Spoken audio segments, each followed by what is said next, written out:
Well, well, well. There was always going to be a time, wasn't there?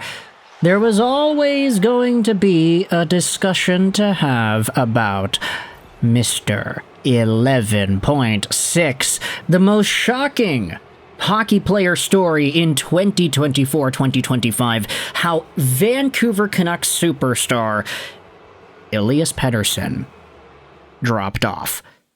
You can talk about a lot of things that happened in 24-25 that led to this. The knee tendonitis, the rift with JT Miller, management pushing JT to push Pettersson more because they're like, hey, this guy got a new contract. It's the first year of the contract, so JT, we're going to task you with being the guy to grind his gears and get him going.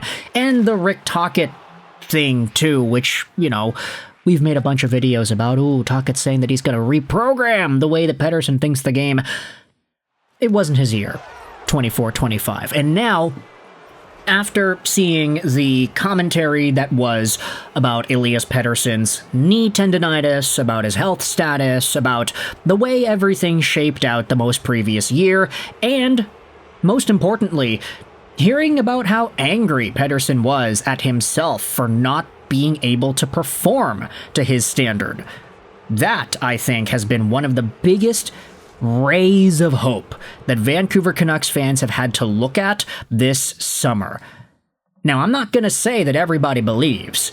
We still have a very reasonable benefit of the doubt because Elias Pettersson scored 45 points last year.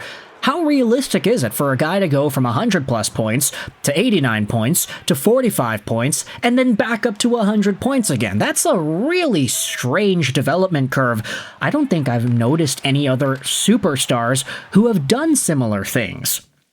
But now, all we gotta do is pray, hope, and believe in the EP40 that still exists on this Vancouver Canucks club, who is making $11.6 million and who is going to be one of the primary factors in making or breaking Quinn Hughes' long-term future with this team.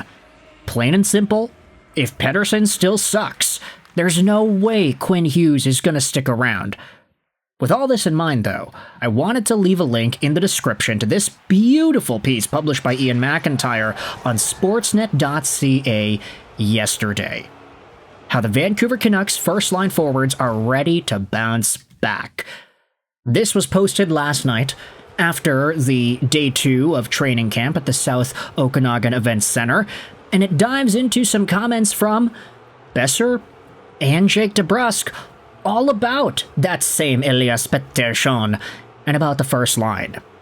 So, link to this article will be in the description. It's a great read by Ian McIntyre. There's a lot of analysis done in here, so I'm just going to do my part to read the quotes because those are, you know, the bread and butter. I can offer up my own thoughts on those, but if you want IMAX commentary in there as well, hey, the article is going to be in the description. Leave a like on this video as well, by the way, if you're enjoying it at any point. Also, comments are greatly appreciated. They help out the algorithm as well. Let's dive into what Brock Boeser had to say about Elias Pettersson.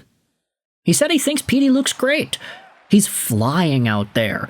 He looks like he has his confidence back, and he's a hell of a playmaker.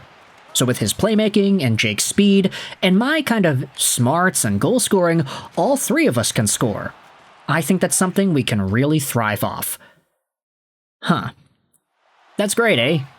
Brock Boeser literally acknowledging his somewhat lack of foot speed. I mean, hey, Patrick Allvin was one of the guys that would talk about that too. Obviously, Petey is our main guy, our main driver, and we need him to be a difference maker, Brock said. But the days when he doesn't have it, us other guys have to pick him up. That's where I can be better. Jake can be better. The whole group can be better. The article then says this: more Canucks than just former teammate JT Miller were frustrated at times last season with Petey, who began his $92.8 million contract extension by just scoring 15 goals in 64 games, while managing or resting 3 different injuries. But it's obvious through 2 days of camp that teammates are eager to rally around him and ease some of the public pressure and scoring burden on him. Here's what Jake DeBrusk had to say. It's a new year, we're all at zeros, and I know I have to do better.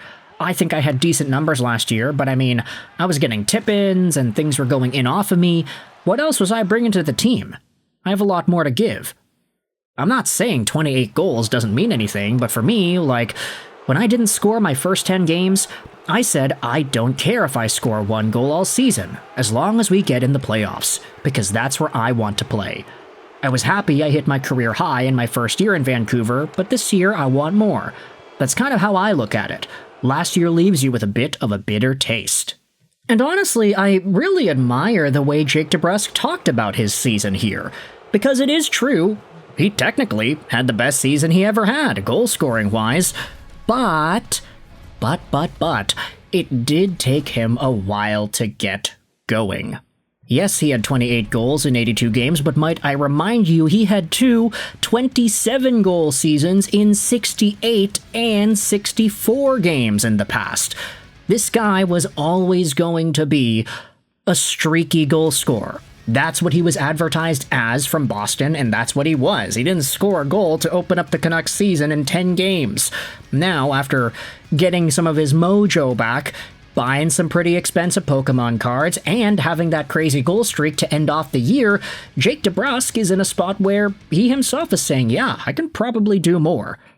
We all knew he was going to be streaky, but if at some point Jake is going to try shaking that streakiness off and just try to be a lot more consistent with his offense, this is where it can really help out for Elias Pettersson.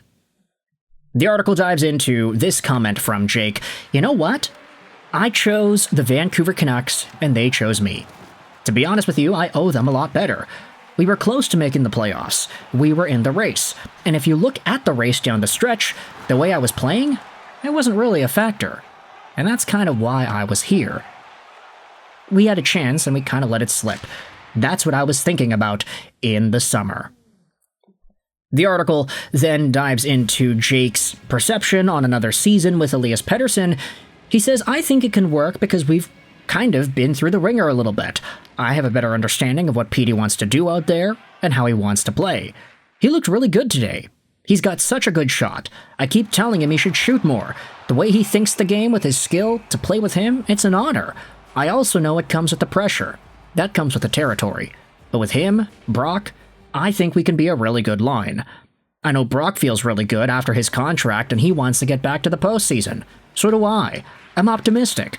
I signed here believing in this team. Believing in Elias, believing in different players on this team as well. I still believe in them, even through a year like last year. The article then has a few more comments from DeBrusk, talking about how he noticed that Pettersson added some pounds. I did notice that. In terms of Petey defensively, he was able to kind of knock guys loose a little bit. It's not all about adding weight and getting jacked, but I think at that position, in terms of center, he worked on it for a reason. I think it'll help him. Whether or not that will play a part in Pettersson's performance this upcoming year remains to be seen.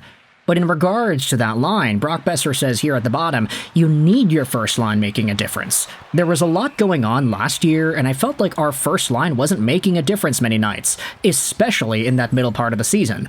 Anytime you're a first line, even when you're not scoring, you've got to make a difference by creating momentum, or shutting the other team's top line down. It's super important. So at the very least, it does seem like Brock and Jake are very understanding of the responsibility that they have to be the first line of the Vancouver Canucks in front of these fans that are ticked off at the way last season went, and alongside of a center who is probably the most frustrated with himself with how he had played. You can say that none of this guarantees success. We had another video on the channel earlier in today's show from Montreal that spoke about similar things. Just because players are saying the right stuff or doing the right things doesn't necessarily mean that results will come, and that reigns true here too. None of this is a guarantee that Vancouver will be good, or that Petey will be good, or that Brock or Jake will be good. But at the very least, it's something, and it's what we needed to hear after what a bad season we had seen last year. Let me know your thoughts in the comment section below. Leave a like if you have a like to spare. It helps us out with the algorithm. IMAX article will be linked in the description if you want to read more of that yourself. I hope you enjoyed this video. And bye.